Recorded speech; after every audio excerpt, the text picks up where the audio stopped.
At the Harlem School of the Arts, future dancers, actors, artists are reminded from here, you can go anywhere. Take a look.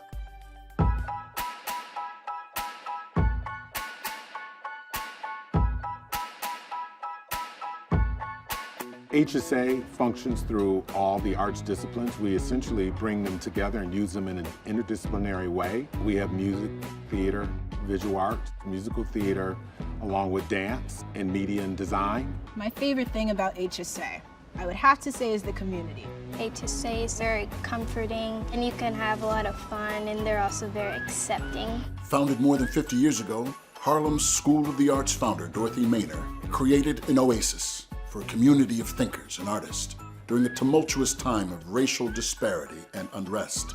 Ms. Maynor knew the arts could be a catalyst to help young people find their way and give them the tools and, most importantly, the access they need. The $9.5 million Renaissance project broke ground last year, transforming Harlem School of the Arts into a cultural arts center. The major facelift underwritten by legendary musician Herb Alpert and his foundation. Joining us to tell us more is Chief Administrative Officer for HSA, Lynne Toye, and Eric Pryor, President of HSA. Thank you both for being with us this afternoon. I said to you before, it is nice during all this craziness to talk about some good news. And I think this renovation is absolutely spectacular. And so, Lynne, I'm going to start with you. I think when you tell us that this became a reality because of this one donor, really, Herb Alpert, talk to me a little bit about the relationship that you have with Alpert. This isn't the first time he stepped in when HSA needed him. HSA met Mr. Alpert back in 2010. Essentially, Mr. Alpert, there was a story in the New York Times that talked about HSA was going to close its doors. And he was at home in Malibu, California. He read the article and he was moved by it. The article did a great job in describing who HSA was and what we did and who we served. And his own trajectory in life was so impacted by the fact that when he was a child, he had an opportunity to select an instrument. He selected the trumpet. The rest of it is history in terms of the album sold and the starting of the record label, A&M Records. And he just, it resonated with him, and he reached out and said, how can they let this place close? And that's how the Alpert and HSA initially connected. Since that time, he has stayed involved. A lot of people think this project made this the Alpert Center. Actually, he gave a gift back then in 2010 of $5 million that created the naming opportunity. He just has always stayed invested in the institution. And Lynne, talk to me about what this current project, the Renaissance project, what this means in terms of what HSA is going to be able to do and offer and be in the future. Well, I can't help but wonder, what would Dorothy Maynor have done? How would she have navigated the challenges? And one of the most thrilling outcomes of this project is that we were able to name our main beautiful light-filled gallery space after her. And it is now named Dorothy Maynor Hall, with a beautiful mural that gives a timeline of significant events and accomplishments of the institution that really honors her legacy. We now have access to wonderful sound, state-of-the-art technology equipment, much better performing conditions for our students, and the ability for everyone in the entire community to be able to walk past a glass facade and see inside. And you mentioned Ms. Maynor. What's interesting is that these times are very similar to what was going on socially and everything at the time that she founded HSA, right? Absolutely. I mean, certainly the events of this summer, the political unrest, the racial tension that we're experiencing in this country and around the world, and then layered with the challenges of the global pandemic, have given us an opportunity to meet our students and our community in a way that is unlike any other, and that is through the arts and through the ability to express themselves. And so back in 1964, when Ms. Maynor had the nerve to think that someone would give her $5 million to build a building, had the vision that young Black and brown children could participate in all art forms, including the classical arts, and that it would prepare them for life, is no different than what we're trying to do right now. Eric, if you will, because it is what the pictures I've seen, the renderings, just absolutely fantastic. If you could describe for us some of what your students and your supporters are going to see when they get a chance to walk into this new facility for the first time. Yes. First, I would say one of the things this project did that was critical was it allowed us to address deferred maintenance. The things that people never see, they're not sexy, like a new roof. It's important to keep us dry. So we were able to put a new roof on the building. All of the glass around our courtyard is new. People wouldn't recognize that. The ceilings and the hallways and the flooring was all new. But I think that the part of it that was most spectacular piece of what people really see when they when they come up to the building, drive up or walk up, is the facade change.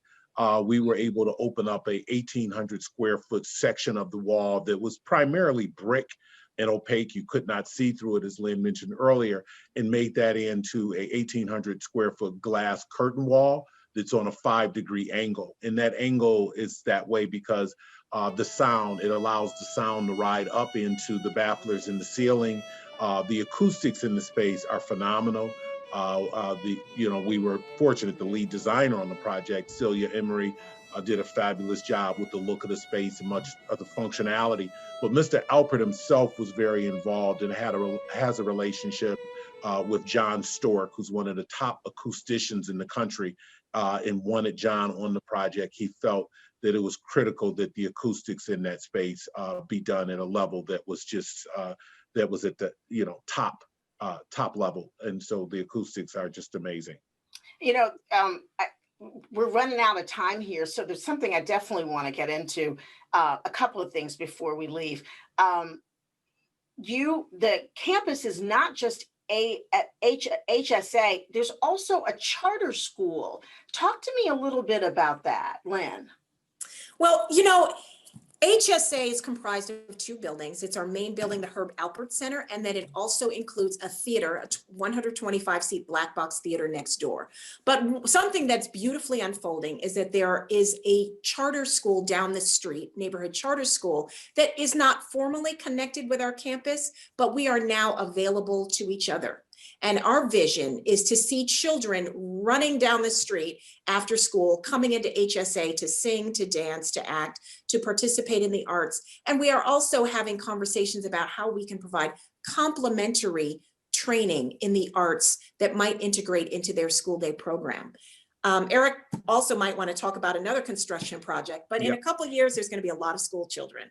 Yeah. Well, directly next door to our theater, there is the Harlem Academy, which is actually, it's not a charter, it's actually private, but they basically recruit and work with students that are from the Harlem area, and it's also a K-8. They'll be similar size, student body size as they were charter schools. So it's going to be exciting to have 2 K-8 schools on the same block as HSA. Yeah, it's even when you talk about it, I get excited because it really is what we're talking about eventually. When all this comes to fruition, sort of just this wonderful campus and synergy, it sounds like. Absolutely. Look, people hear you get this wonderful award, you redo the building, and they think, well, HSA is doing okay, they don't need our support.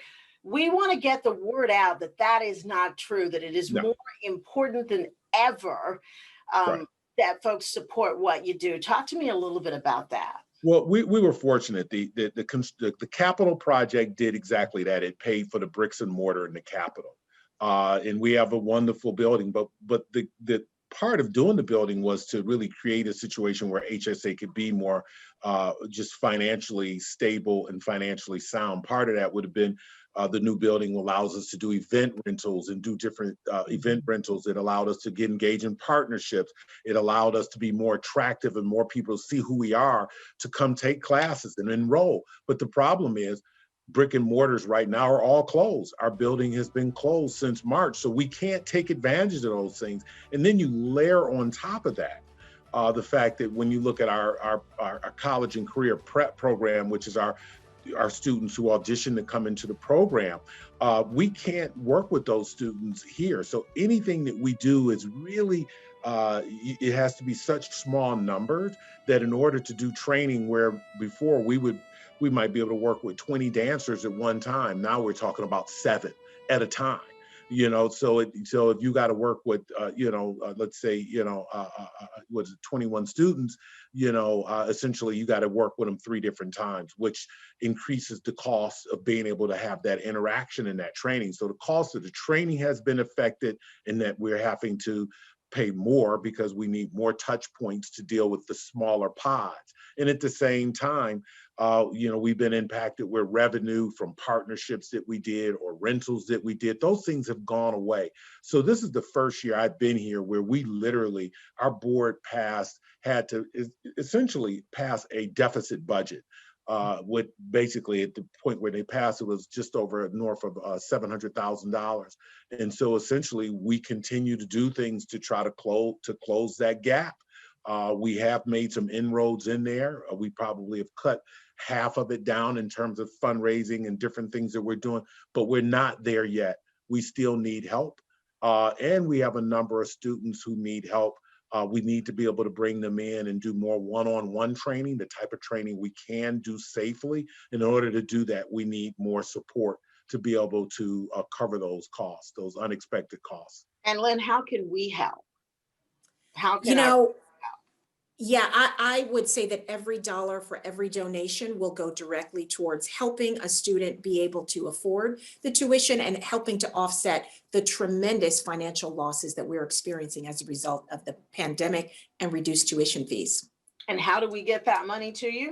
Website? Well, go to our website and we do have a giving donation button there. The website is hsanyc.org. And of course, that's on the screen, hsanyc.org. Absolutely. And I would love to remind people, check with your companies, because oftentimes many people work in corporations where they do matches, and sometimes people are not aware of that. And not just for HSA, but any philanthropic giving that you're going to do in this holiday season, make certain that you, tap your companies and see if what you give might be matched. Yeah, maximize that. Maximize it. Eric, Pryor, Lynne Absolutely. Toye, thank you so much for joining us, and we appreciate the work that HSA does and can't wait to see when we get on the other side of all this, just what you guys are going to be able to accomplish. Thank Thank you. you.